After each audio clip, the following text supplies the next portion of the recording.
I'm amazed how many people own stocks.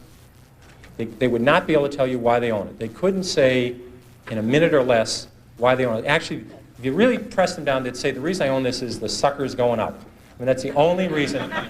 That's the only reason they own it. And if you can't explain, I'm serious, you can't explain to a 10-year-old in 2 minutes or less why you own a stock, you shouldn't own it. And that's true, I think, about 80% of people that own stocks.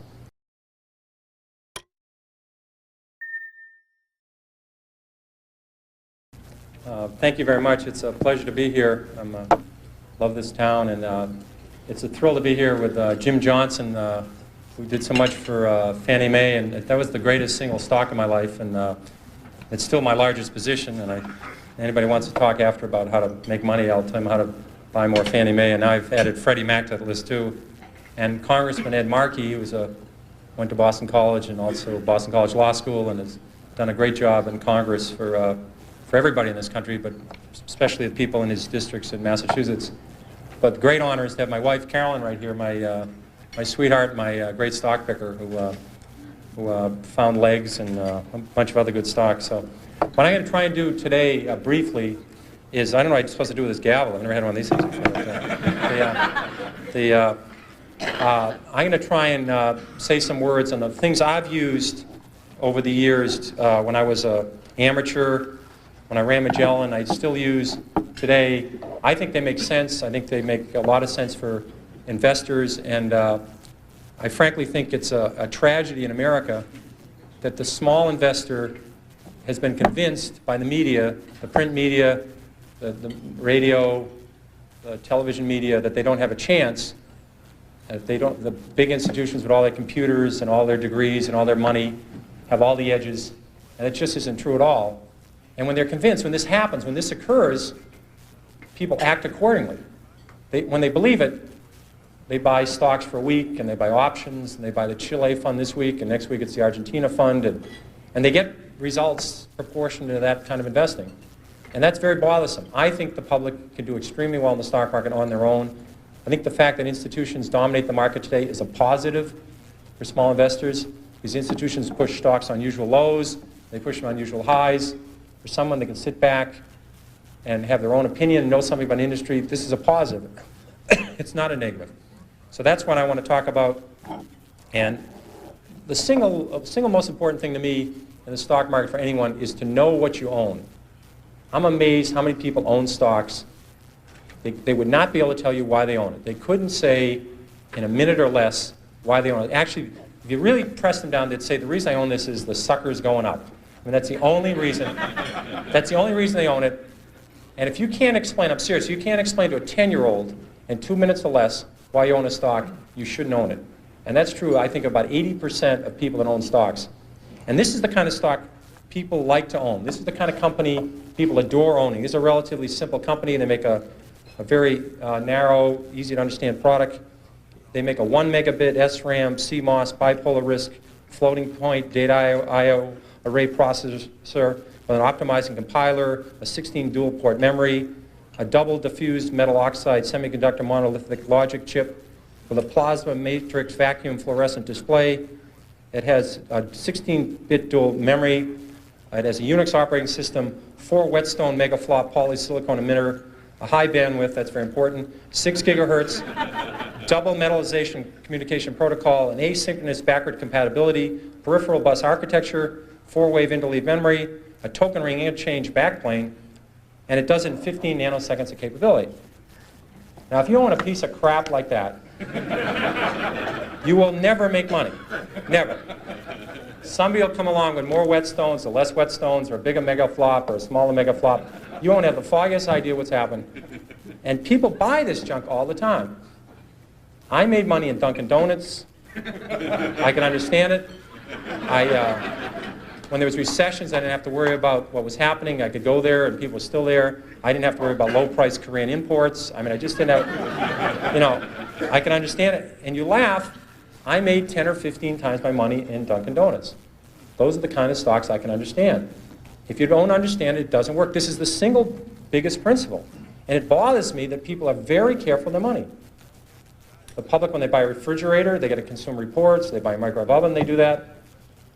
They ask people what's the best kind of radar range, or what kind of car to buy. They do research on apartments. When they go on a trip to Wyoming, they get the mobile travel guide, or California. When they go to Europe, they get the Michelin travel guide. People will hear a tip on a bus on some stock, and they'll put half their life savings in it before sunset, and they wonder why they lose money in the stock market. And when they lose money, they blame it on the institutions and program trading. That is garbage. They didn't do any research. They bought a piece of junk. They didn't look at the balance sheet, and that's what you get for it. And that's what we were being driven to, and it's self-fulfilling. The public does terrible investing, and they say they don't have a chance. It's because that's the way they're acting. I'm trying to convince people there is a method. There are reasons for stocks that go up. Coca-Cola, this is very magic. It's a very magic number. Easy to remember. Coca-Cola is earning 30 times per share what they did 32 years ago. The stock has gone up 30-fold. Bethlehem Steel is earning less than they did 30 years ago. The stock is half its price of 30 years ago. Stocks are not lottery tickets. There's a company behind every stock. If a company does well, the stock does well. It's not that complicated. People get too carried away. And first of all, they try and predict the stock market. That is a total waste of time. No one can predict the stock market. They try to predict interest rates. I mean, if anybody would predict interest rates right 3 times in a row, they'd be a billionaire. Considering there's not that many billionaires on the planet, it's very, I had logic, so I had a syllogism and studied these when I was at Boston College. There can't be that many people who can predict interest rates because there'd be lots of billionaires. And no one can predict the economy. I had a lot of people in this room were around in 1981 and 82 when we had a 20% prime rate with double-digit inflation, double-digit unemployment. I don't remember anybody telling me in 1981 about it. I didn't read, I studied all this stuff. I don't remember anybody telling me we're going to have the worst recession since the Depression. So what I'm trying to tell you, it would be very useful to know what the stock market is going to do. It would be terrific to know that the Dow Jones average a year from now would be X, that we're going to have a full-scale recession, or interest rates are going to be 12%. That's useful stuff. You never know it, though. You just don't get to learn it. So I've always said, if you spend 14 minutes a year on economics, you've wasted 12 minutes. And I really believe that. Now, I have to be fair. I'm talking about economics in the broad scale, predicting the downturn for next year, or the upturn, or M1 and M2, 3B, and all these M's. I'm talking about economics. To me, is when you talk about scrap prices. When I own auto stocks, I want to know what's happening to used car prices. When used car prices are going up, it's a very good indicator. When I own hotel stocks, I want to know what hotel occupancy is about. When I own chemical stocks, I want to know what's happening to the price of ethylene. These are facts. If aluminum inventories go down 5 straight months, that's relevant. I can deal with that. Home affordability, I want to know about when I own Fannie Mae, or I own a housing stock. These are facts. There are economic facts and there's economic predictions. And economic predictions are a total waste. And interest rates, Alan Greenspan's a very honest guy. He would tell you that he can't predict interest rates. He could tell you what short rates are going to do in the next 6 months. Try and stick them on what the long-term rate will be 3 years from now. He'll say, I don't have any idea. So how are you, the investor, supposed to predict interest rates if the head of the Federal Reserve can't do it? So I think that's, but you should study history, and history is the important thing you learn from. What you learn from history is the market goes down. It goes down a lot. The math is simple. There's been 93 years a century. This is easy to do. The market's had 50 declines of 10% or more. So 50 declines in 93 years. About once every 2 years, the market falls 10%. We call that a correction. That means, that's a euphemism for losing a lot of money rapidly. But we call it a correction. And so 50 declines in 93 years, about once every 2 years, the market falls 10%. Of those 50 declines, 15 have been 25% or more. That's known as a bear market. We've had 15 declines in 93 years. So every 6 years, the market's going to have a 25% decline. That's all you need to know. You need to know the market's going to go down sometime. If you're not ready for that, you shouldn't own stocks. And it's good when it happens. If you like a stock at 14 and it goes to 6, that's great. You understand the company, you look at the balance sheet, and they're doing fine, and you're hoping to get to 22 with it. 14 to 22 is terrific. 6 to 22 is exceptional. So you take advantage of these declines. They're going to happen. No one knows when they're going to happen. It would be people tell you about it after the fact that they predicted it, but they predicted it 53 times. And So you can take advantage of the volatility in the market if you understand what you own. So I think that's the key to element. Another key element is that you have plenty of time. People are in an unbelievable rush to buy a stock. I'll give you an example of a well-known company. Walmart went public in October of 1970. 1970 went public. Already had a great record. It had 15 years performance, great balance sheet. You could have waited 10 years saying you're a very conservative investor. You're not sure this Walmart can make it. You want to check. You see them operate in small towns. You're afraid they can only make it in 7 or 8 states. You want to wait till they go to more states. You keep waiting. You could have bought Walmart 10 years after they went public and made 35 times your money. If you bought it when they went public, you would have made 500 times your money. But you could have waited 10 years after Walmart went public and made over 30 times your money. You could have waited 3 years after Microsoft went public and made 10 times your money.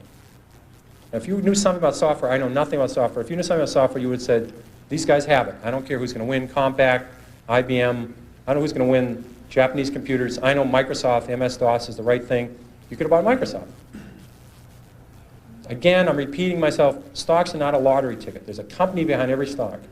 And you can just watch it. You have plenty of time. People are in an amazing rush to purchase a security. They're out of breath when they call up. You don't need to do this. It's you need an edge to make money, too. People have incredible edges, and they throw them away. I'll give you a quick example of SmithKline. This is a stock that had Tagamet. Now, you didn't have to buy SmithKline when Tagamet was doing clinical trials. You didn't have to buy SmithKline when Tagamet was talked about in the New England Journal of Medicine or the British version, Lancet. You could have bought SmithKline when Tagamet first came out, a year after it came out. Let's say your spouse, your mother, your father, you were a nurse, you were a druggist, you're writing all these prescriptions. Tagamet was doing an amazing job of curing ulcers, and it was a wonderful pill for the company because if you just stopped taking it, the ulcer came back. See, it would have been a crummy product if you took it for $1 and it went away, but it was a great product for the company. But you could have bought it 2 years after the product was on the market and made 5 or 6 times your money. I mean, all the druggists, all the nurses, all the people, millions of people saw this product. And they're out buying oil companies, or drilling rigs, It happens. And then 3 years later or 4 years later, Glaxo, even a bigger company, it's a huge company, a British company, brought out Zantac, which was a better, at that time, an improved product. And you could have seen that take market share, do well. You could have bought Glaxo and triple your money. So you only need a few stocks in your lifetime. They're in your industry. I think of people, if you'd worked in the auto industry, let's say you're an auto dealer the last 10 years, you would have seen Chrysler come up with a minivan. You've seen, if you're a Buick dealer, a Toyota dealer, Honda dealer, you would have seen the Chrysler dealership packed with people. You could have made 10 times your money on Chrysler a year after the minivan came out. Ford introduced the Taurus Sable, the most successful line of cars in the last 20 years. Ford went up 7-fold on the Taurus Sable. So if you're a car dealer, you only need to buy a few stocks every decade. When your lifetime's over, you don't need a lot of 5-baggers to make a lot of money starting with $10,000 or $5,000. So in your own industry, you're going to see a lot of stocks, and that's what bothers me. There are good stocks out there looking for you, and people just aren't listening, and they're just not watching it. And they have incredible edges. People have big edges over me. They work in the aluminum industry. I see aluminum industries coming down, inventories coming down 6 straight months. They see demand improving. In America today, it's hard to get an EPA permit for a bowling alley, never mind an aluminum smelter. So when aluminum gets tight, you just can't build 7 aluminum smelters. So when you see this coming, you can say, wait a second, I can make some money. When an industry goes from terrible to mediocre, the stock goes north. When it goes from mediocre to good, the stock goes north. And it goes from good to terrific, the stock goes north. There's lots of ways to make money in your own industry. You can be a supplier in the industry. You can be a customer. This thing happens in the paper industry. It happens in the steel industry. It doesn't happen every week. But if you're in some field, you'll see a turn. You'll see something in the publishing industry. These things come along, and it's just mind-boggling. People throw it away. One of the things I find, a couple of rules I want to throw out that I find useful, excuse me, is a lot of times people buy on the basis the stock has gone down this much. How much further can it go down? I remember when Polaroid went from 130 to 100. People said, here's this great company, great record. If it ever gets below 100, just buy every share, and it did get below 100. A lot of people bought on that basis, saying, look, it's gone from 135 to 100. It's now 95, what a buy. Within a year, it was 18. And this is a company with no debt. I mean, this is a company, it was just so overpriced, it went down. I did the same thing in my, I think my first or second year at Fidelity. Kaiser Industries had gone from $26 a share to 16. I said, how much lower can it go? It's 16. So I think we bought one of the biggest blocks ever on the American Stock Exchange of Kaiser Industries at 14. I said, it's gone from 26 to 16. How much lower can it go? Well, at 10, I called my mother and said, Mom, you got to look at this Kaiser Industries. I mean, how much lower can it go? It's gone from 26 to 10. Well, it went to 6, it went to 5, it went to 4, it went to 3.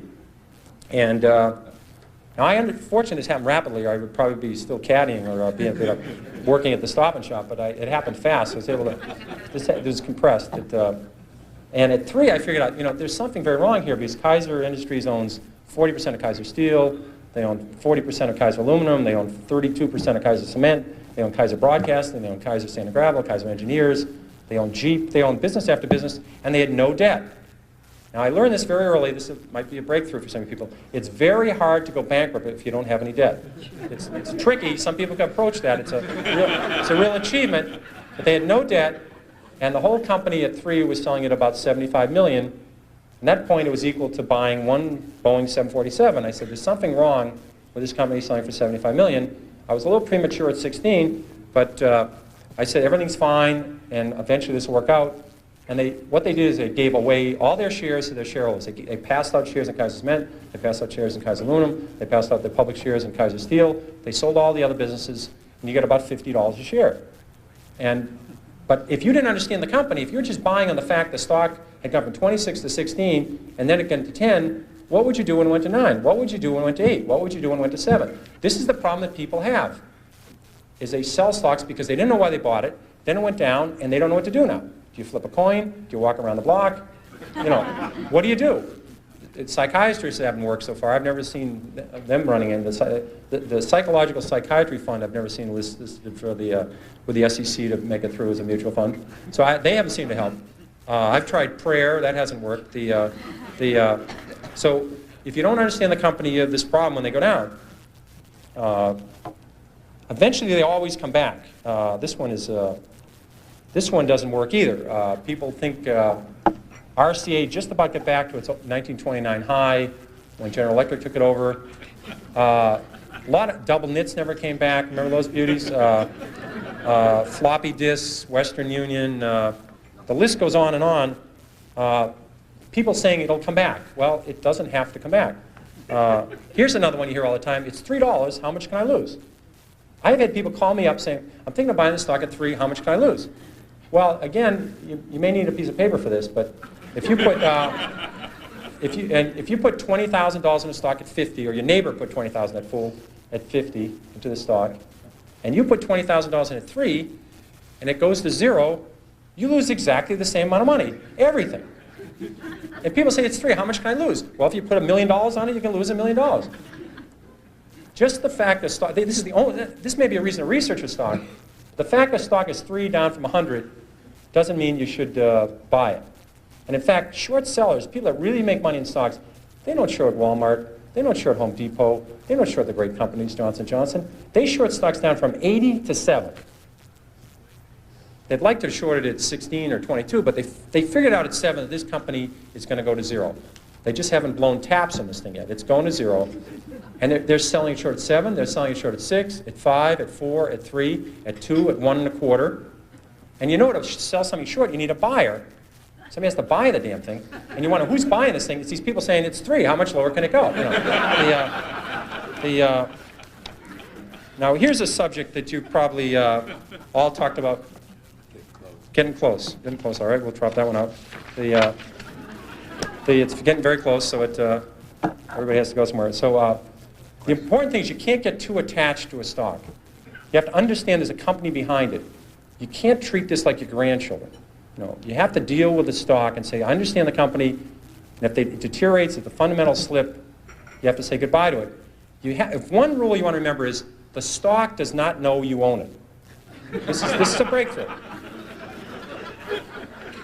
So don't get, you have to understand it and say they're doing well, and as long as they keep doing well, my best stocks have been my 5th, 6th, 7th year I owned them, not my 5th, 6th, 7th day.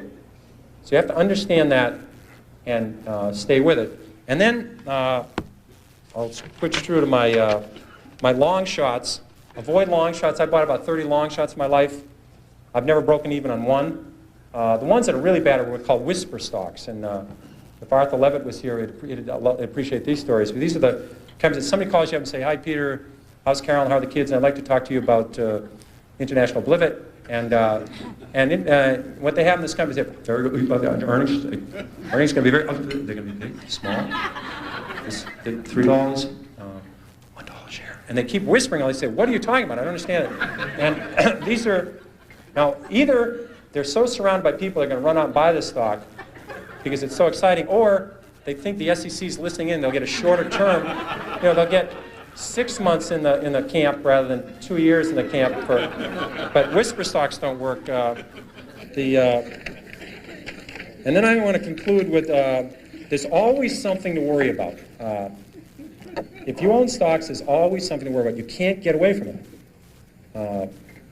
What happens in the 50s, people were worried about the only reason we got out of the Depression was World War II. We got another recession. In the early 50s, they said we're going to go right back into a depression. People were worried about a depression in the 50s, and they worried about nuclear war. I mean, back then, the little warheads they had then, they couldn't blow up McLean, West Virginia, or McLean, Virginia, or Charlestown. Now, all these countries that end in STAN, there's 9 of these STAN countries that have come out of Russia. They all have enough warheads to blow the world up, and no one worries about it. When I was a kid, people were building fallout shelters, and we used to have this civil defense drill. Remember this one in high school? I mean, you get under your desk. I never thought even then that was a particularly good thing to do. They'd blow us, somebody put on a hat, we'd all get under our desk. But in the 50s, people wouldn't buy stocks, except for the 80s. The 50s was the best decade, the century of the stock market. And people wouldn't buy stocks in the 50s because they're worried about nuclear war and they're worried about depression. Then people, remember when oil went from 4 to 40 and it was going to go to 100 and we're going to have a depression? Remember that one?